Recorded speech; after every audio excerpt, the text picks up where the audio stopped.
In fact, that really was the turning point. KL Rahul getting Liton Das run out, joining us, Sunil Gavaskar from Adelaide. Mr. Gavaskar, there was a moment when the rains came that Bangladesh was ahead on Duckworth-Lewis. India going on to win the match. Did that rain break actually in a strange way help us? Would you say that India eventually was able to outplay the Bangladeshis in that final stretch? Oh, absolutely. At that particular point of time, they had got off to 66 in just 7 overs. So we're talking about more than 9 runs an over. They were scoring quite comfortably. That was the asking rate. They had 10 wickets in hand. And suddenly when the target was reduced, only 4 overs were reduced. And the target was reduced by almost, 33 runs. And they somehow seemed to have just panicked. Again, at that particular point of time, the asking rate was still the same as when they began with the first ball. So clearly, I think, they miscalculated. They started to, instead of playing smart cricket, they tried to, hit a 6 just about every ball. When at that particular point of time, trying to target the short square boundaries, the Indians bowled very cleverly, just outside the arc of the big shot.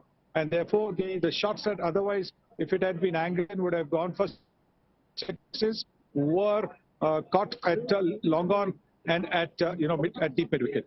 So I would say that Bangladesh lost the game rather than India won the game. Yes, India kept its nerve, but I think it was Bangladesh's batting which they just panicked and tried to play too many glory shots, too many sixer shots, and in the process got out. If they had played smart cricket, worked the ball around for twos, they would have got about 10 runs and over, and that's all that you need, the occasional boundary. But they'll try to play the glory shots, the sixer shot, and that's how they got out. The game-changing moment, Mr. Gavaskar, many believe was that direct hit of KL Rahul to get Liton Das, who was batting brilliantly out. One stump to aim at, gets it from a far distance. One of the best fielding moments we've seen in this World Cup.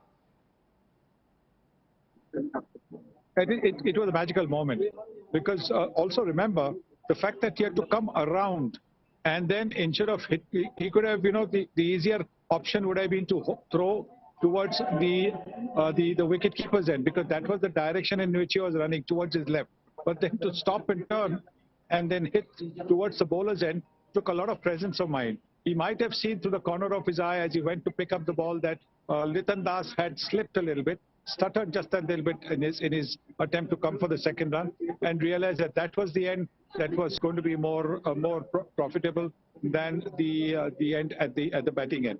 One final question, a word on Virat Kohli, Adelaide special ground, again scoring runs today. He's really at the moment looking like he's back to being King Kohli.